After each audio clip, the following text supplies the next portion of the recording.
name is Carol Grooms, and I am the current president of the American School Band Directors Association. And it is my pleasure to host or start this third episode of our Legend series of interviews with musical icons. And I'd like to start out by introducing our panelists and our special guest tonight. Our special guest is Robert Jager. This is a fun one for me because he was my theory teacher back when I was a very young and naive college student, but great memories. And I know we have a lot of Tennessee Tech alumni probably watching tonight, and you all please put a hello in the chat to Mr. Jager. I know he'd love to know that you're here. Robert Jager is originally from New York, and he's had a prolific career as a composer, as an educator. He has over 150 published works for band, orchestra, chorus, and other types of chamber ensembles, commissions by more people that I couldn't begin to name them all, but I know they do include all 5 of the Washington-based military bands and all 4 of the military academy bands, which is pretty amazing. He has all sorts of awards, among them, not limited to, the American Bandmasters Association's Ostwald Award, an award that ASBDA gave years ago called the Volkwine Award, awards from the National School Orchestra Association, Kappa Kappa Psi, and many more. And on top of all of that, he's an author of a children's book. Interesting guy. Also on our panel, we have Gary Gribble, who is a retired ASBDA member from Marietta, Georgia. He had a long career at Pope High School. We have Greg Bimm, who's an active ASBDA member from Chicago Heights, Illinois, where he's the director of bands at Marian Catholic High School. Joseph Hermann is an associate member of ASBDA, and he is the director of bands emeritus at Tennessee Tech University, and a colleague of Mr. Jager's. And last, Monte Dunnum, a retired ASBDA member from Viroqua, Wisconsin, who was the band director at Westby Area High School for many years. And Monte will serve as our MC tonight. And so I will turn it over to Monte now. Thank everyone for being here tonight to join us. Thanks, Carol. Good evening, everybody. It's again an honor to be with you guys, everybody on the panel and the band aficionados worldwide, as we again get a chance to connect with a giant in our field. So I'll take the first set of questions, which will take us through Mr. Jager's college career. And Robert, should I call you Robert or Bob? Which do you prefer? Oh, you can call me Bob. Okay, Bob. Just respect me in the morning. I will respect you all day long. We got to start somewhere. This is awesome. Okay, so Bob, if we could start with your beginnings, way back, when you started band, what instrument, what was your background back in the early days? Well, my start actually begins with my folks, and I don't mean Joe. I'm not going to talk about that, but both my parents were in Salvation Army bands in the early 30s and 1930s. And then in fact, that's how they met. And they both were trumpet players or cornet players. And when I came along, I always say that they got together, compared embouchures, and here I am. And so Dad kept on playing during my younger days, but Mom gave it up for a variety of reasons. And so I got her horn, her cornet, and Dad started teaching me back when I was in 2nd grade. And in where I was, the elementary school didn't have a band program, but the junior high did. And so I didn't actually begin playing in bands until my junior high years. But all my private instruction and everything came from Dad. And we used to play duets in church together because he became a minister, and we would play duets and play along with the congregation as they sang and all,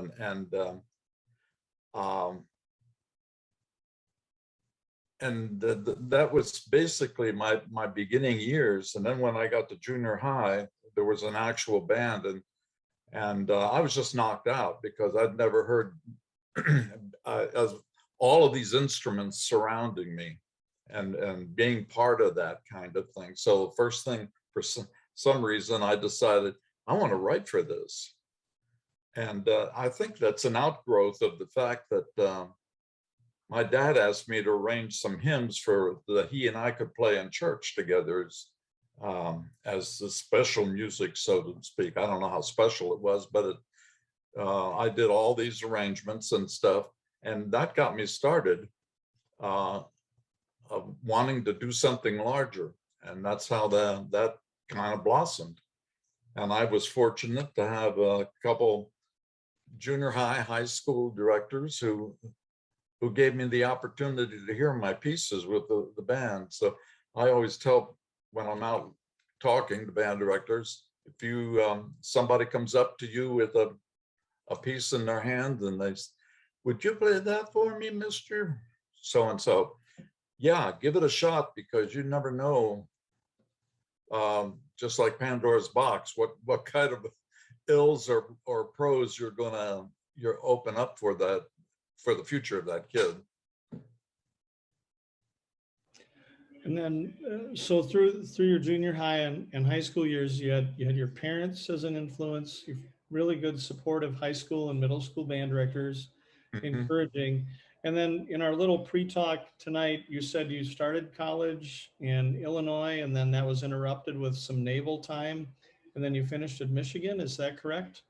Well, close to it. I went 1 year to Wheaton College in Illinois, and transferred over in my sophomore year to the University of Michigan. And there were a number of reasons for it. I felt like, well, for one thing, it was less expensive because I'd be in-state tuition at Michigan. But the other thing is that Bill Ravelli spoke at our high school banquet when I lived in Muskegon, Michigan.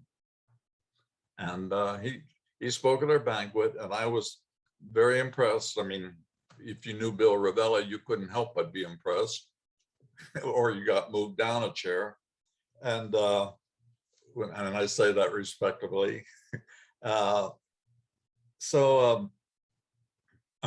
After my sophomore and junior year at Michigan, Uncle Sam was coming along with Vietnam was acting up, and I took the opportunity to join the Navy because I was aware of the Navy program, music program, and I wanted to be part of that. And so I spent 4 years in the Navy, and then went back and finished off my college degrees at Michigan after that was over.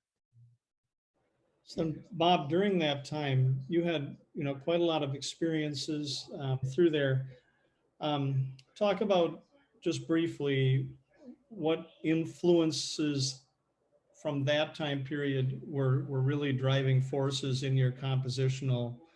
Was there a brass sound that you took from some composer that you really wanted to emulate, or where was in your formative years, so to speak, here up through college? Was there a big influence, Stravinsky, or was there any big influence at that time? No, Stravinsky came along later. I was really knocked out more with people like Rimsky-Korsakov, Tchaikovsky. I was always a fan of Beethoven, but still am. And because being in band, there were a lot of things that the marches, I found, especially Carl King marches and Fillmore and of course Sousa, but Edwin Franco Goldman, a name you don't hear very often much, but I always admired his gift of melody. I always thought he just had a wonderful sense of, well, sort of raggish, sometimes ragtime kind of, but nevertheless, a real gift for melody. There was one thing that happened to me when I was a sophomore in high school. There was a movie that came out called Interrupted Melody. I don't know if you ever heard of it. It was about an opera singer from Australia. It was a true story. And I can't remember her name now, but that's unimportant. But one of the things they did in this film was to show actual performances of operas on stage, like from the Met or whatever, because as she would play these different characters, they would show her on stage singing. And I was knocked out because I'd heard opera on the radio. My older brother used to love to listen to the Texaco opera on Saturday. And of course, I was always in the background.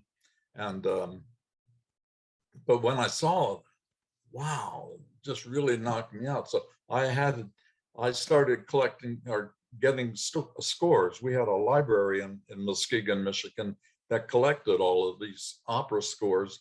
And so on Friday, I'd go by the library, check out of the opera that the Metropolitan Opera was going to do on Saturday, take it home, and bring snacks into my bedroom and listen to it on the radio, eating snacks and following in the score. And there were a lot of things, of course, in there were brass choirs in the opera orchestra and things like that.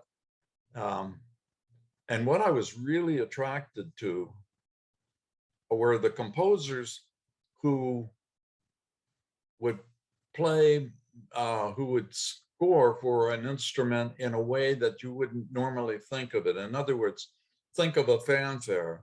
And I remember one time listening to something by Benjamin Britten. Well, it was the War Requiem. Listening to that, and there were supposed to be these bugle calls, and because the singer actually says bugles sang. And instead of giving it to the trumpets and the horns and stuff, he gave it to the woodwinds. And I thought, oh man, that's cool. That's not supposed to happen. And there were things like that that I started picking up on, and I started putting in my music that were very important to me. It's like, you know, I remember Dmitri Tiomkin's music for films. He said that when he got an Academy Award one year, he got up there and everybody thanks their mother, their dad, and so on. He got up there and he says, I wouldn't be here without the full support that I've gotten over the years. So I'd like to thank Wagner, Beethoven, Tchaikovsky as his influences. And I found that checking out scores, following it through and seeing what could be done, maybe even just one chord. I remember one time we were doing the I think it was the Hindemith B-flat Symphony with the Michigan Band. And there was one place in there that Ravelli wasn't happy about the chord that was being there. And rather than play through it, because that's the way I'd always heard it, you just play through that chord and go on with it. He said, take that measure, let me hear that brass. And we had to hold that chord until we got up to where he was happy, which was difficult to do, but we got it there. And I was knocked out by that one chord. So that it was like running through an orchard and just picking out this, that, and the other thing and putting it in your basket. Awesome, Bob. I'm going to turn the interview over to Joe Hermann for a little bit here. Thanks for your answers, Bob. Appreciate it. Thanks. Appreciate it, Monty. Well, hello, everyone. Good evening. My name is Joe Hermann, and I was glad to be a colleague of Robert Jager at Tennessee Tech for a significant period. He came to Tennessee Tech in 1971. We had a wonderful festival at Tech that that invited many high school students that came, and we had guest conductors and composers, and Bob came in, and we were lucky enough to have a gentleman at Tech by the name of Jim Wattenbarger, who was a tour de force at Tennessee Tech and in Cookeville, Tennessee. He found that there was every reason to believe that we could do anything that we could possibly dream of. And when Bob Jager came to Tech, Bob Jager never left. It was plain and simple that Jim Wattenbarger was going to have Bob Jager on that faculty. He was there a period of 18 years before I got to join him. But I had already met Bob years and years before I got there. And so when I did get there, Bob and I were already pals, and we had the opportunity to pick up where we had left off, and it was a remarkable experience. Bob, I wanted to just brag on you a little bit. We know you as a giant composer, that the things that you've contributed to. I'm only 5'11". Yeah, but it's a good size. Okay, that the fact of the matter is that your artistic works are just extraordinary. But your works that you did for the school bands were something that you started at the very beginning of your composing career. You've gotten all of the credits that, the American Bandmasters Association, through the Oswald Award, that Bob Jager, he defined this award. 3 times he won that award, and finally ABA had to say, no one can win more than 3 times, because Bob Jager was taking them all. Okay, and so that this was something that was a remarkable development. But to all of you, as a composer, he's exceptional. But when this man gets on the podium, he is every bit as accomplished as he is as a composer. He loves to work music. He loves to turn phrases. He loves to rehearse bands, and he loves to influence young people in such a way that you will hear bands that will absolutely change in the way that they approach their music, and it's amazing. I think I would like to talk about, just first of all, that everyone is aware of Third Suite. The Third Suite for Band by Robert Jager won an award. Of course, it was fabulous. 3 movements, and that there's actually a movement in that suite that many band directors will avoid playing. Okay, we'll do first movement and third movement, but we won't try the second movement because it's just too enigmatic. Okay, for some. The fact of the matter is that this piece of music not only demonstrates extraordinary courage in going places that had not yet been visited, okay, but it's also one that demonstrates an extraordinary sense of humor, a glimpse into the personality of Robert Jager. Bob, tell us about your development of that. I know that your experience with Third Suite was a wonderful experience for you, but I think that the listeners need to hear just a little bit about this. Well, thank you, Joe. Third Suite came at the end of my military career. I had about 2 more months of enlistment left, and I was going to return back to Michigan to complete my degrees. And there was a high school band in Norfolk, Virginia. By that time, the School of Music, the Navy School of Music, had moved from Washington, D.C. down to actually a base just to the south of Norfolk called Little Creek, Virginia. And Little Creek was also the place where the Navy SEALs trained, or at least the East Coast version of it. And I was getting ready to go back to school, but I wanted to do something special for this band director high school band director who had given me a lot, again, many opportunities to hear my music, but he also had hired me to do brass rehearsal director. And that school was Granby High School in Norfolk, Virginia, which was one of the really fine bands in the state of Virginia. The band director was Leo Imperial.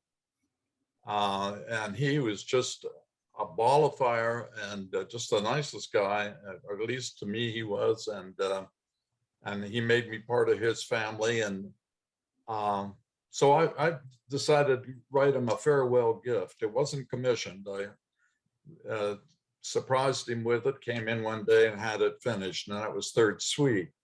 And I wanted the piece to be fun because I had such a good time with him in his band.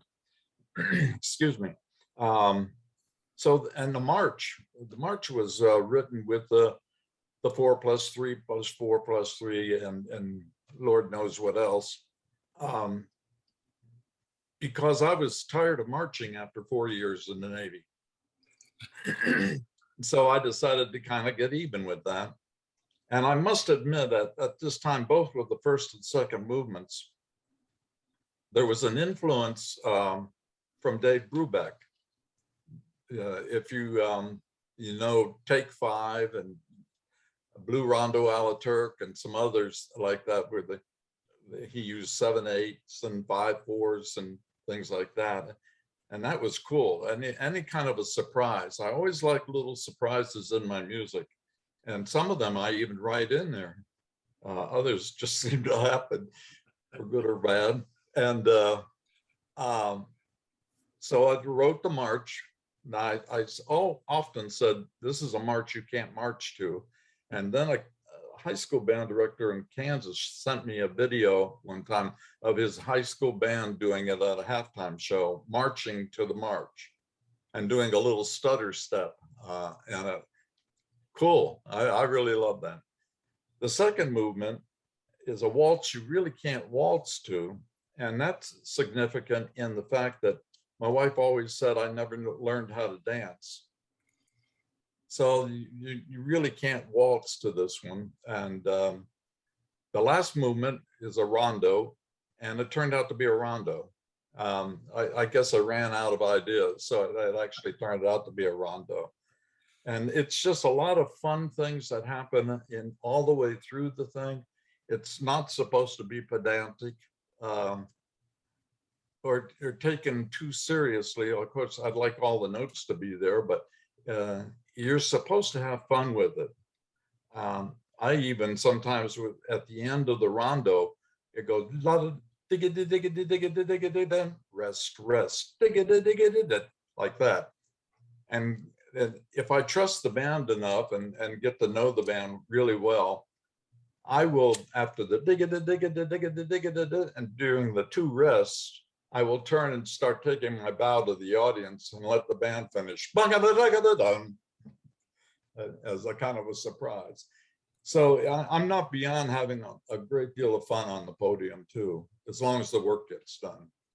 That's the Ravelli influence. By the way, I've said Ravelli several times. You want to see the marks? And no, he was a great teacher, and I'll be forever indebted to him. Yeah, I have to let everybody know that I remember years and years ago when you said that you were in Ravelli's band and you were first chair, third cornet. Okay. No, I was principal last chair trumpet. Oh, okay, very good. I was principal last chair trumpet, which is another funny story because back in what would have been this, probably it would have been about 72, 73 or something. The band a Michigan band had commissioned me, the alumni, had commissioned me to write a retirement piece for him. And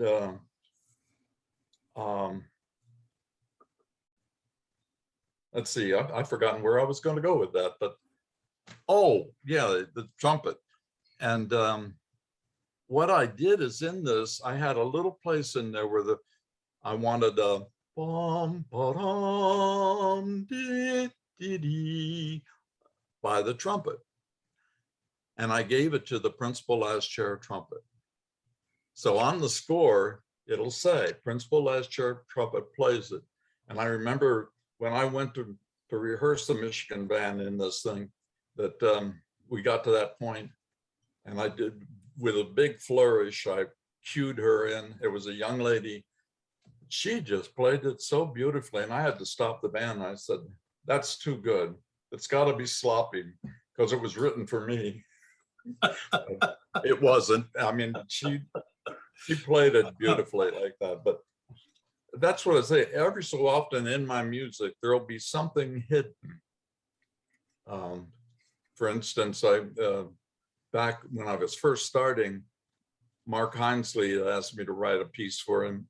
And I wrote since I met him at San Antonio during the ABA convention, when the symphony was played, I wrote a piece called The Alamo. And then one place in there, the bassoon plays very slowly and very melodramatically, The Yellow Rose of Texas, just about 6-7 notes. I know it's there. One other piece that I did for Western Michigan University, I wrote a chorale prelude as part of as one of the movements. And the chorale tune, what I did is I made it, the accompaniment kind of bitonal. And the melody for it, which is in the horn section, is an old Western tune. I'm riding old paint. I'm riding old paint. I'm down for Mountain. Da, da, da, da. Okay, except it goes much slower than that. And all of this stuff is mixture. It's like playing in a fog. And my joke there was, where else would you put old paint but in a chorale? Jeez. Now, nobody needs to know that, but I'm having fun with it. And the rest of us are too.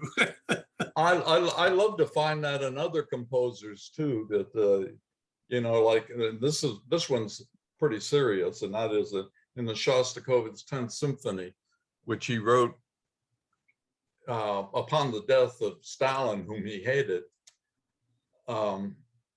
He plays at the end, he gives us to the horns, the notes D, E flat, C, B natural, which is Dmitri, and the Schass is in German, E flat, C, B natural. So he plays that,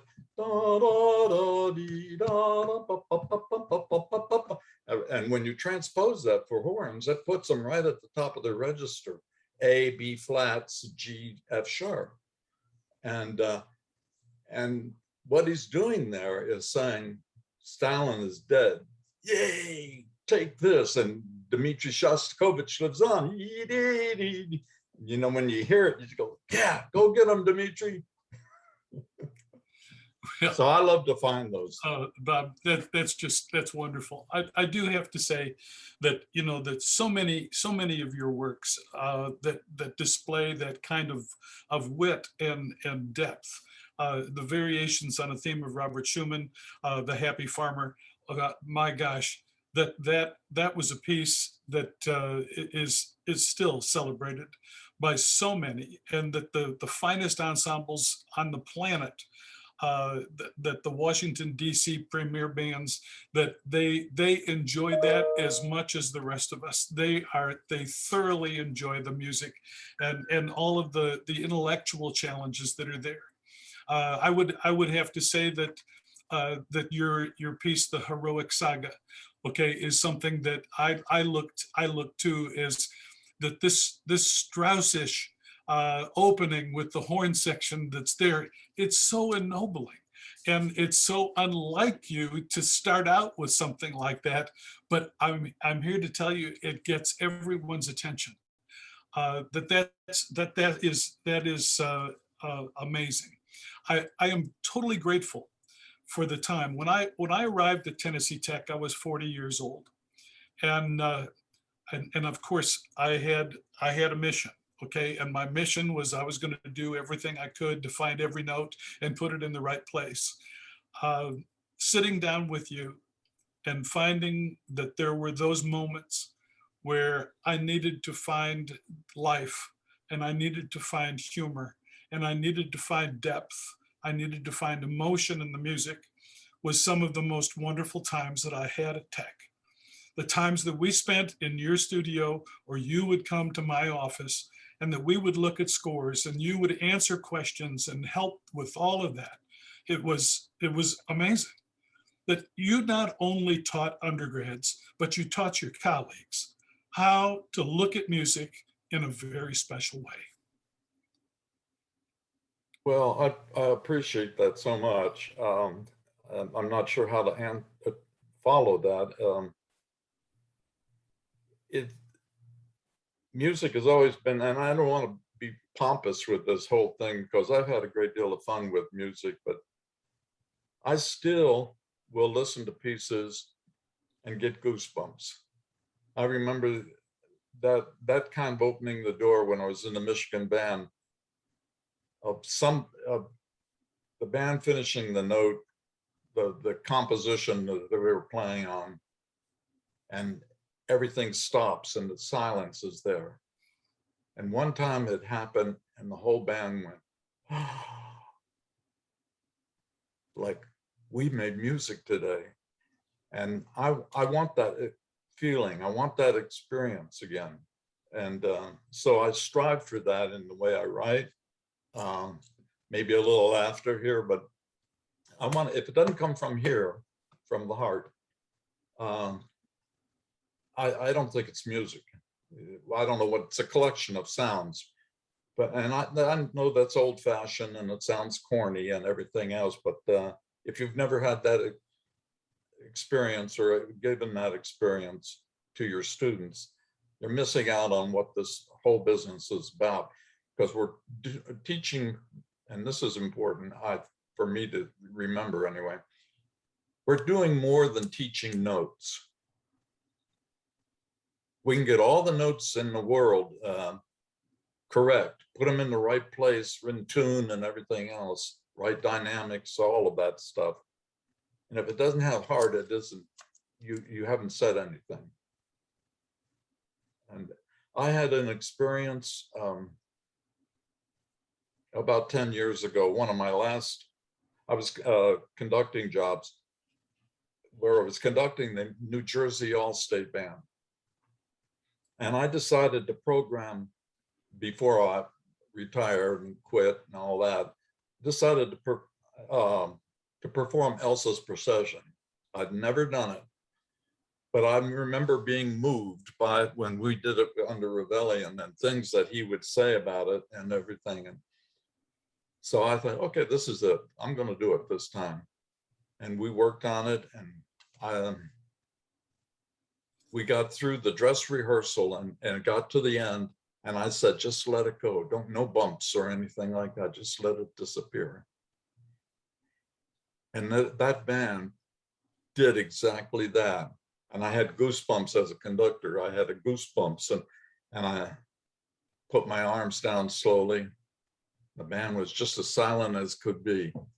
Time passed, and one of my flute students looked up at me and said,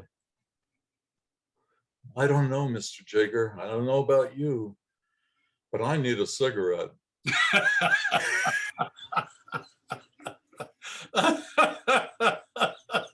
And I don't mean to be gross or anything about that, but I thought, yeah, we just made love to Wagner, you know. And so when we did it on the concert, I was afraid that how many times have you done a rehearsal? And that was actually the concert. You know, that was the best performance you got, was in the dress rehearsal. But we did it on the concert and pulled it off again like that. And everybody just kind of looked up and big smiles. We've done something here. And it's not me, it's the music. It is the music. It's the music that you wrote too. There's no question. Thank you. Gary, would you like to take over here? Yes, sir. First of all, I want to say a word of thanks, Bob, for what you've done for music in the public schools and in the education field. I was 34 years a high school band director, and the struggle Wonderful. is real to find quality literature for your students. And we've all had those experiences of, you know, reading something and going like, wow, there's just nothing there. It's, you know, it's cute, or it's, you know, catchy, but there's really no substance. And I was fortunate to be in a school that had multiple level bands. We could pull out Carpathian Sketches with band 3, we pull out Third Suite with band 2, and Esprit de Corps with band 1. And in every situation, there was the substance and there was the quality, and we created those musical moments, and the students knew that. So thank you for providing us with that, first of all. And then we get to what I wanted to ask. We see so many young folks that do get interested, and you've alluded a couple of times to, you know, you never know when that student from your group is going to have that moment and say, I want to compose, I want to create. What advice would you give to those young students now that are 13, 14, 15 years old, experiencing this music and saying, this is what I want to do? Because sadly, in some of their situations, what they've been exposed to literature wise may not have been of the highest quality. So if, you know, you do find that student that has that spark, what would you say to them? What should they do to help cultivate that and learn this craft of composing? Well, sometimes it's up to you. I mean, you as a student, that student. I was in a very small high school band. The band itself was about 47 people in a school of 250. But we made the best music we could. It wasn't always the best music, but we made the best music we could. And my advice is, first of all, listen to as much music as you can. Decide what area you want to go into. I mean, you can't be all things to all people, and you can't. Somebody's going to. A lot of people are going to disagree with me on this, but you can't be a great Broadway writer and film writer and be a great hip hop musician or country music. I know I've tried to write a country music song and it was stupid, or maybe I was just stupid for doing it. But listen to as much of that kind of music that attracts you. If there are scores, get the scores. If there's sheet music or whatever is available to you. Borrow to the kid if you hear something in your band or in the chorus and wants to know what's going on in this thing. You don't need to know theory that at that level. You rely a lot on your ear and work from there.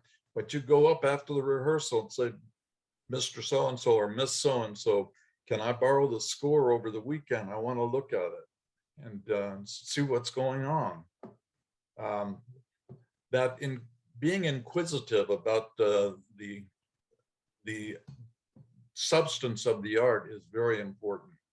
And just listen, and don't be afraid to say, "Oh, I love that. I'm going to write something like that," because you probably can't. You never write something to compete with another composer on their terms. You're always going to lose, even if the composer's Joe Schmo. You know, it's not going to work. But find something that you can that draws you into it, and then find out why. And then put it down on paper. One of my first pieces I ever wrote was probably in junior high school, wrote for band. And we had been reading something by Thoreau in English class called, it was from Walden Pond, but it was the section called A Battle of the Ants. And that really attracted me. I wanted all the, oh man. Well, it starts off almost word note for note, like the Pathetique Symphony of Tchaikovsky. And I didn't know that until I heard it. I said, oh no, man, you can't do that. So, but at least to try. And ask the question why. Ask the question, have the student have that kind of inquisitive spirit to go after the music. And then come and ask you, for instance, or somebody else, ask the questions. How did we get here? How does this work? Why is this so effective here? But they have to make that effort to get into it. I mentioned the other day to Carol, when I started writing for band, I didn't know anything about orchestration or instrumentation. And it was a matter of going and looking at scores. And in the band library, you had the racks sitting up there where all of the music was there to be sorted out and everything else. I didn't even know saxophones play on a different key than trumpets. And all the way through all that transposition stuff. So what I would do is I'd open up the saxophone part and say, well, that's the same melody that the clarinets have here, but they're not playing the same notes. How can that be? Oh, they always play a fifth away or something, whatever it is. And by trial and error, learning that way, it's like I told you about the opera, the movie about the opera on stage. Every so often, something like that will click in the student or in you, and there will be your inspiration to try something, but never stop seeking. Always start, the moment you stop seeking for something, it's gone. So, but also don't be discouraged if you don't get it the first time. Diamond Variations, which eventually won my second Oswald, that I wrote for Illinois, based upon their Illinois loyalty fight song, one of their songs. I sent it to Mark Hinesley, very proud of it. And about 2 weeks later, he sent it back. And the only comment he made on it was, close. I mean, he was a very kind man and all of that, but man, well, so where do I go from here? I go back, start listening, so start looking at what I did wrong and did right and what worked and that kind of thing. So it's, don't be discouraged. And of course, in those days, you didn't have computers to copy parts for you. You revise something and you start again, piccolo, first flute. Let me follow up then, and as you mentioned, not having the computer and that access. Do you feel that currently some of our composers have issues, for lack of a better way of putting it, because what they write electronically and hear electronically when it's transferred to the actual instruments may not be idiomatic for that instrument, or it may not fit that instrument's characteristics as well when they hear it as an electronic voice, as opposed to having in their head the actual sound of the instruments and understanding all of the the workings of each instrument. That may be a problem. I hadn't thought about that, but drawing a little comparison with my education and all, when I went back from the Navy back to Michigan, I wanted to be a composition major because I had, I'd won the Roth Award and then Oswald Award and some other things like that. And I had 13 published works, and I thought, I'd like to do this for a living. Well, I couldn't play piano well enough, so they wouldn't let me be a composition major. So, and I know that they're probably, well, that's not all of it was to it. Anyway, what it did is I had to take that, I decided to go music education because I was going to primarily work with bands anyway. And I wanted to learn as much about that as I could. And as part of that degree, you had to learn to play the instruments, instrumental methods classes. And I know that gets a bad name from some students, but for a composition major or for a composer type person, it was a godsend because I had to learn what those instruments could and could not do. I remember one composition student saying to me one time, well, if I can write it, they can play it. Okie doke. And of course, we all know what the effect of that would be. But that gave me that wonderful opportunity. And I had never thought about the timbre of an electronic computer or something like that, technology trying to play a trumpet or so. And which also brings up a point, you know, and so much of the older music that we played when I was growing up and everything, oboe was cross-cued for straight muted trumpet. And I always thought, if your oboe sounds like a straight muted trumpet, you got more problems than just instrumentation. And so if I cross-cue things like, and I'll do it sometimes if I'm writing for a younger band, I may take an oboe part and give it to the saxophone or give it to the trumpet, non-muted, or give it to the clarinet. It's the line that's important, and at that level, you're teaching that, you're teaching the music rather than that this has to be specifically for that timbre because it's not going to duplicate it. Cool. Well, I'm going to go ahead and pass it to Greg at this point. Thank you so much. Oh, thank you, Gary. I want to add my thanks for all of the music, but also even for the metaphor tonight. I wrote it down. I always try to pick up stuff like this, and very early, you use the metaphor running through an orchard, picking an apple here and there and putting it in your basket. And that's an amazing metaphor for how we all do things. All of the stuff that I use in rehearsal, it's all apples from picking apples from watching John Painter rehearse a band or somebody. Oh, yeah. So that's a wonderful metaphor. I did a little research, or I was trying to make sure that I was prepared, and I got a chance to hear your third symphony. It is amazing. I think it was the premiere. It was in Japan, and Yes. It brought the house down. I mean, it's like a 7-minute. Everybody's just throwing babies. It's pretty amazing. I've a few follow-up questions to this, but where did that come from? Like, what was the? I know it's based on poetry, but how did that start? And can you give us a little bit of thoughts about that? It's for you guys. If you haven't heard this, find it. It's extraordinary. Well, thank you. That piece actually started life as a piece for orchestra and chorus.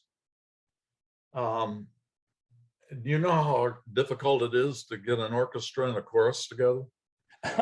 And I had a performance at Tech.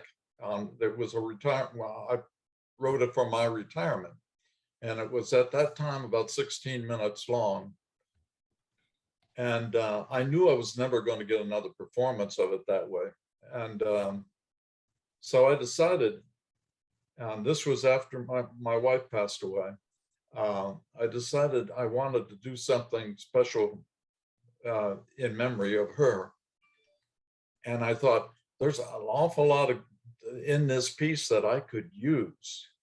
And I started fooling around with it and decided to turn it into a symphony. But I still was influenced by the poetry of Gerard Manley Hopkins. The initial poem is The Grandeur of God. And it goes on from there. And so the four movements, it eventually turned out to be about 26, 27 minutes long.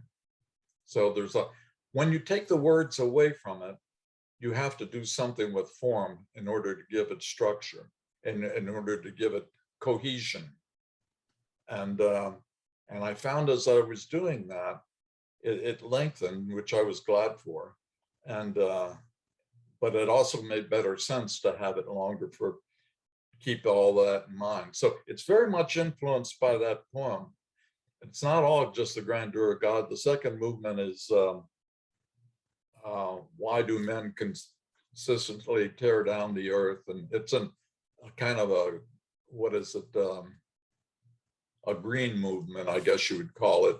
And then the third movement, it is after all that destruction and everything. And I use all my destruction chords and all destruction instruments, an awful lot of field drum and percussion. In fact, the mallet parts are really fun, and they're fun to watch when somebody's rehearsing and all the mallets are going like this and you're sitting in the audience. You're kind of, oh man, look at that. They're really working. The last movement of the third movement deals with the soil is bare now, Lord, send my roots rain. And then asking for help. And then the last movement starts off with look up the stars. And about, and the Father of us all gathers us together under his warm breast and bright wings. So it ends with a splash. And it's all tied together with, just like the first symphony was, with the, yeah, four notes. Four notes. Remember those four notes.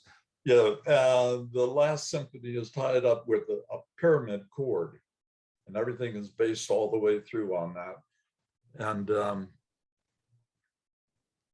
so I don't know if that answers your question or not. Yeah, it does. I have a specific question, and it's interesting that you started with the thought of a choir and an orchestra, because that's like the I Dream of Peace.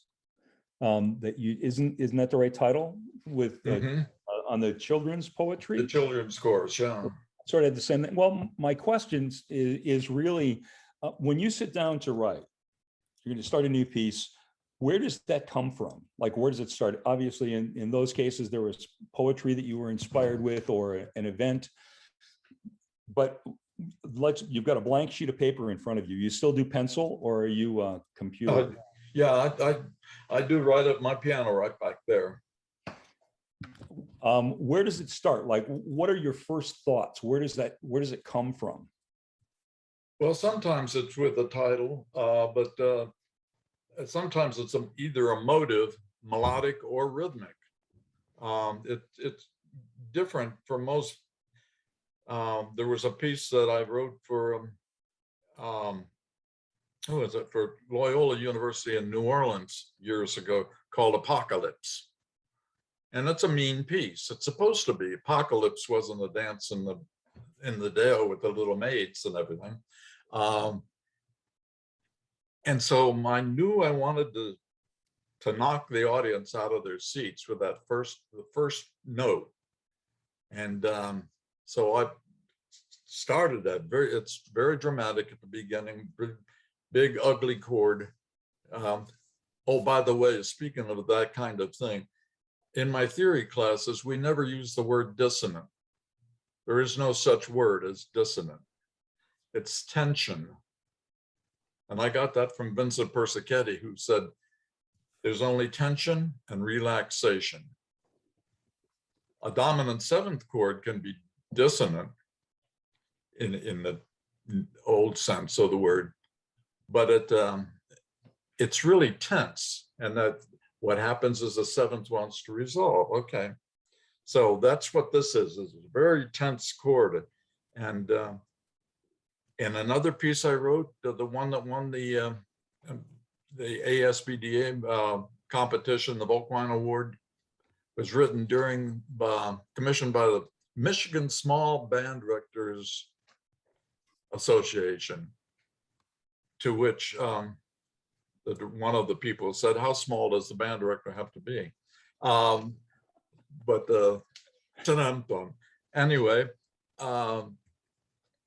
it was done in 1976 at the 200th anniversary of our country. And so I wanted to write a piece reflecting that. I wrote a piece called Preamble. And what I did is I started it off with a rhythmic motive that's repeated throughout the piece. And it goes, dee, da, da, da, dee, da, da, da, dee, da, da, da, da. I put it in 12/8 times so I wouldn't have to draw so many bar lines. And that rhythm is based upon the preamble to the Constitution, where it says, "We, the people. We, the people, we, the people, we, the people." And then the brass chords come in underneath that. So every piece starts sort of different, in a different way. But there's always, I think you have to have some idea of where you're going with the piece. Now, I have on occasion written graphs of this is what's going to happen for this amount of time. I got away from that. It was suggested by someone else, and I got away from that in a hurry because it was too regimented. And I felt like I was no longer in control of what was going on. This graph was. But it's the mood of the piece, and it also depends upon what it's being written for, who it's being written for. Sometimes it's a tribute to somebody. When I did Esprit de Corps, that commission came from the Marine Band in 1983, just after the bombing of the Marine barracks in Beirut, Lebanon. I don't know if you remember that or not. And I thought, I want to write a tribute to the Marines. So how do I do that? And at first I thought elegy. I'll write an elegy for the dead. And then I thought, no, their motto is Esprit de Corps. There's nothing elegiac about that. And so I thought it's got to be in your face. It's got to be dynamic. So that's why it starts off like that. Whereas a couple of years later, the Navy band asked me to write a piece for them. And I was really excited about this, to write a piece to honor all the Navy musicians who had died in war. And there's quite a number of stories about that. Probably the most famous are the band aboard the USS Arizona. That they all were killed within a matter of moments after that attack. So I wrote a piece, and I got the title from Lincoln's second inaugural, where he talks about the mystic chords of memory. And I thought that was really great to use that as a title. Well, what do you do about form? I thought, it's music, it's for the musicians. So the whole thing is based upon a 12-bar blues. Except, you know, it's very strict 12-bar blues, except it's not, my mama done told me, you know, it's not that kind of light quality to it. So as I say, everything is different. And if you can find those things, you're really fortunate. And I've been fortunate a number of times. And I've also had it backfire on me, but we won't go into that. You know, if I had a bird, I would have been able to line that bird cage with so much stuff that didn't make it.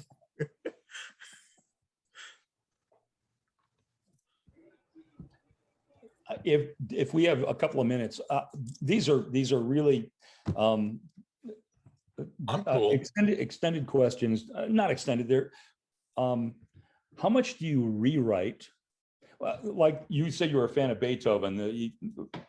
I seem to remember that he scratched out all the time, as opposed to Mozart, who seemed to, never have to rewrite anything. How much do you rewrite? There are three questions. How much do you rewrite? How much do you second guess yourself? And do you get writer's block? And when you do, what do you do? I've never been one of those people who can work through it. I just have to get away. For instance, in Esprit de Corps, in the middle section of the night, like I can't remember exactly what I'm thinking of right now, but I remember I was really bogged down. No, I'm thinking of the wrong piece, but it was in Esprit de Corps where it got bogged down in the middle, and I went out and had some acreage that I used to own that I went out to bush hog. And I was humming through the section of it where I was bogged down, and I could not get it to move. I could not get it to move. The back tire hit a gopher hole, jarred the tractor, and when it did, it suddenly snapped into like a 5/8 section. And it did, something like that, and turned off the motor and ran up. My wife used to say that I got most of my ideas for music when I was taking a shower. And I happened to tell a high school band, regional band one time that story. And I said, and that's true. I said, sometimes in the shower, I get humming to myself and I get an idea and I have to dry off real quick and run to the piano. So the next day on the podium, I had a blank piece of score encased that the kids had put together, encased in plastic, so I could work right in the shower with a grease pencil. And I still have that, as a matter of fact. But as far as writer's block, if I don't do something about it, and as I say, I don't work through it very well, I find if I try to work through it, I'm not happy with the outcome. And I can name you a couple pieces, but I won't, that I worked through, and they just didn't fly like I wish they had. As far as the rewriting and that kind of thing, I think any composer that is really being honest with themselves will say they devote a great deal of time to rewriting. Because I go back to the thing I said earlier, hearing a performance of your work is the best teacher. Now, the Third Symphony was written originally for chorus and orchestra. And then I started working it on for band and redoing it and everything else like that. And then I had two performances of the original version here in the States. One was at UTEP at the University of Texas at El Paso with Lowell? Brad. Oh, Yeah, Bradley. Bradley did Ginevra. Yeah. Yeah. He did one, and Mark Walker down at Troy State did a performance of it. And in both of those, because they approached it different, it was the same score, they approached it differently.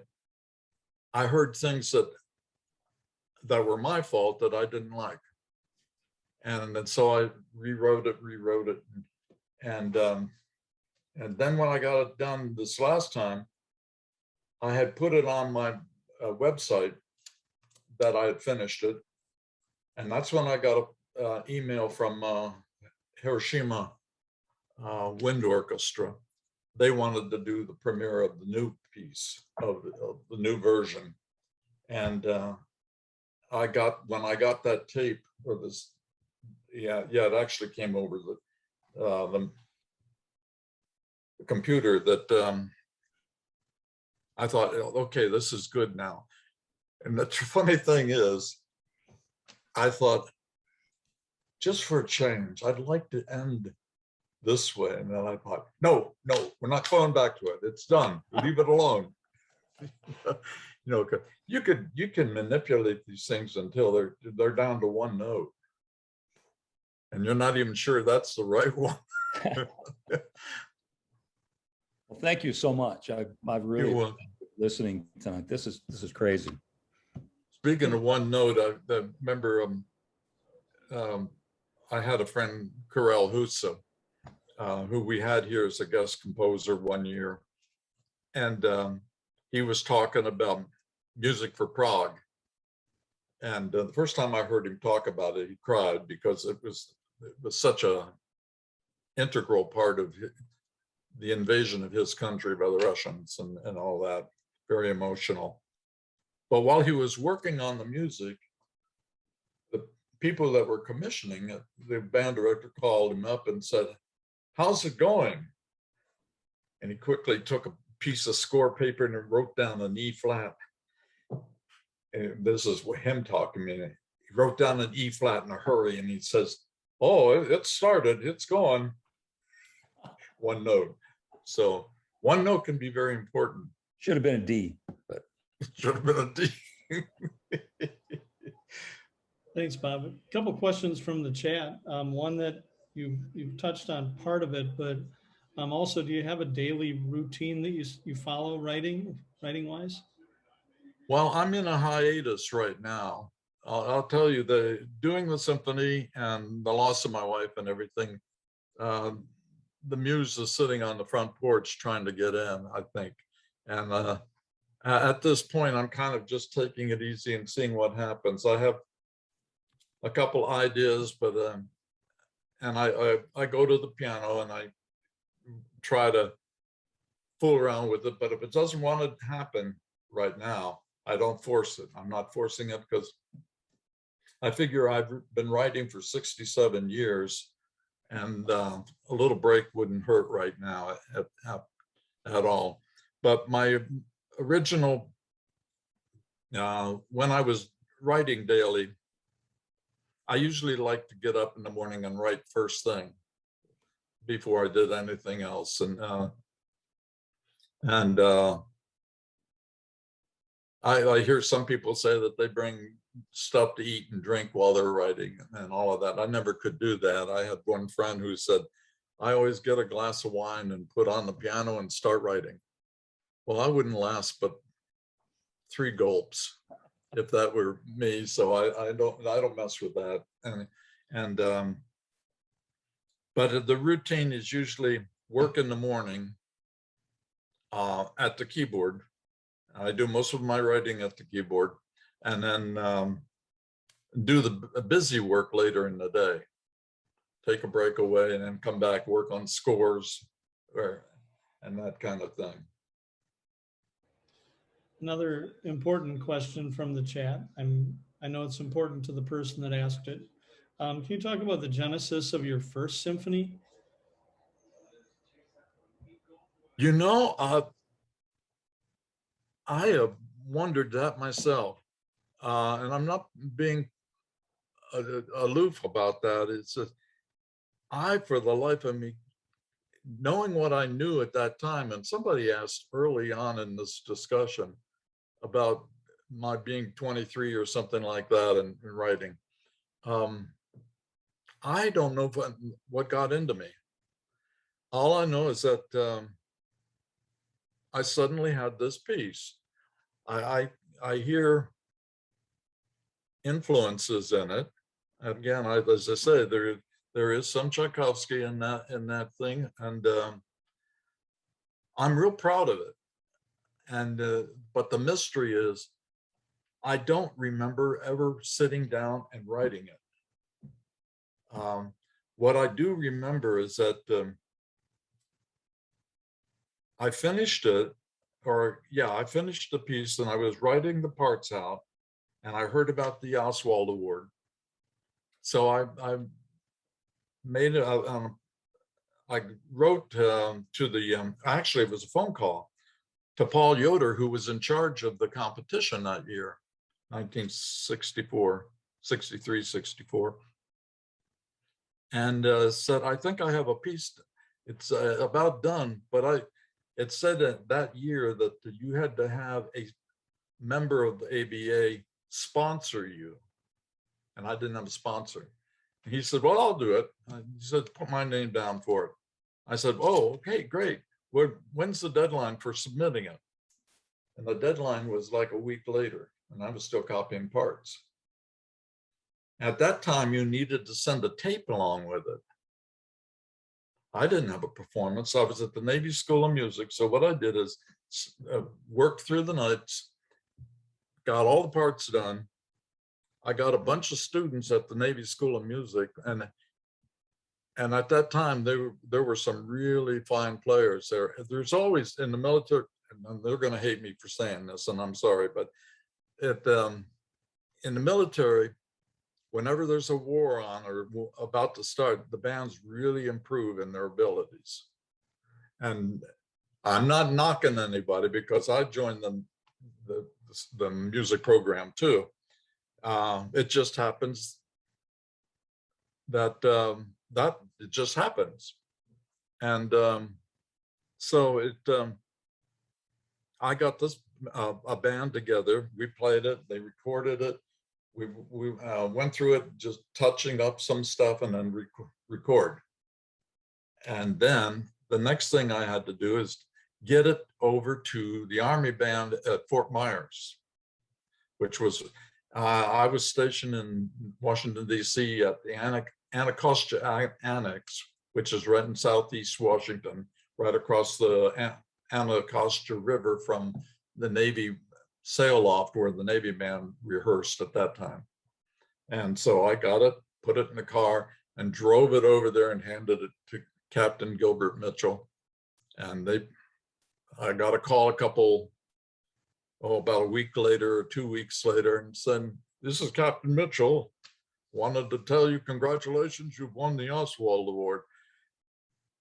And I thought it was a joke. I thought it was some of the guys in the band because I'd never won anything.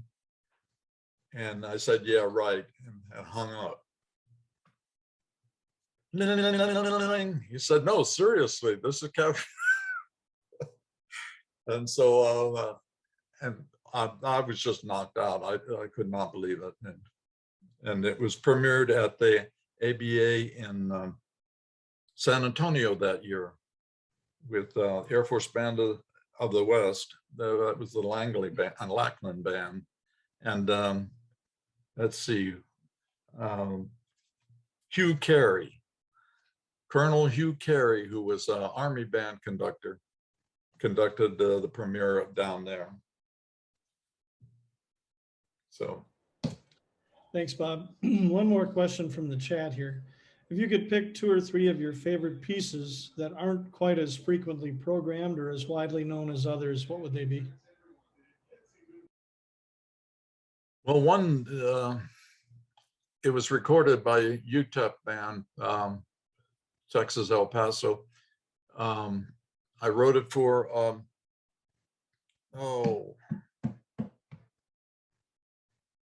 Ithaca College, Concerto for Band. And it doesn't get as much, it's a difficult piece, but I really like what I did there. Diamond Variations is one of my favorites, still is. That's an oldie, but it, and of course the Schumann Variations, but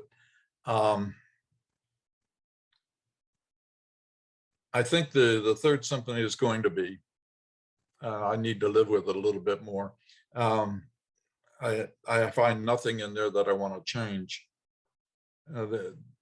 There are some others that, those big ones are, the one that doesn't get much play at all anymore, but it called The Wall. was written for the Air Force Band, and it's about the kind of my reminiscence, my thoughts from the Vietnam Memorial Wall in Washington, D.C. And that's a little bit, I think the problem with that is it's a little bit more contemporary than some of the other things that I've done. But by the nature of the beast, subject matter, it had to be. Those are some of the main ones I'm real proud of. Thanks, Bob. Back to Carol.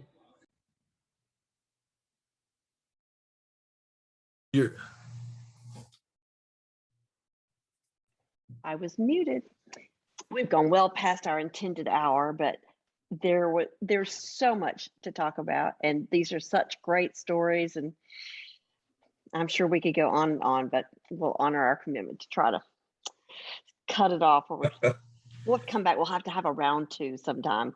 These have been just terrific answers and terrific stories, and to our panelists, thank you for bringing some good questions for Mr. Jager tonight. And for those of you that are attending and watching from home, feel free to leave a note in the chat. I'll make sure that the transcript of that gets to Mr. Jager. And I know we have several former students of yours here. I believe Jeremy Martin might have been a student of yours at one time. Oh yeah, I'm proud of, very proud of him.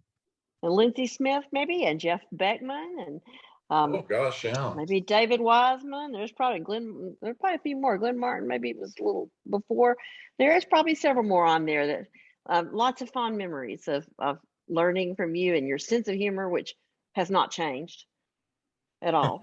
So, which we so enjoyed then too. But I want to thank you on behalf of ASBDA for doing this for us tonight. And this will be the recording will be posted on our ASBDA YouTube channel sometime in the next few days. So I want to thank everybody. This was fun. And I'm honored to have been asked to do this. And you know, it's one thing, you never ask a composer a question because the answer will come 2 hours later. Well, it's been great. Good night, everybody. Thank you for being Good night, here. Carol. Thank you, Bob. Thanks, Joe, Monty, Greg, and Gary. Thank you all. And appreciate it. I have before you go, I'm always amazed at the small world that we live in. When you mentioned Gil Mitchell, I got to meet him at an ABA a number of years ago before he passed. And I just went up and introduced myself because I kind of put the pieces together. He was the first cornet player who played on the premiere of the Hindemith Symphony. And so he's the one who That would be right. Yeah. He's the one who played the cornet solo that starts at the beginning of the second movement. And I just had to go in and that's the one. I love the piece. And so I went over and he was the kindest person. He told me a bunch of stories. But, you know, when you said Gil Mitchell, I was like, you know, this very small world that we get to live in it just jumped out at me. You know, so I was, you know. And it keeps getting smaller too. Yeah. Does it ever? It really does. Yeah, unfortunately. Or fortunately. Well, look on the bright side. Okay. That's right. That's right. Glass half Thank full. you so much for your time and your kind answers. This has been wonderful. Like Well, thank you. Thank you, Greg. Way too fast. Way too fast. Yeah. It makes me homesick, Bob. Take care and thank you so much. Old times. You bet. Absolutely wonderful. Care. Be Love well, you guys. Goodbye, everyone. Take care now.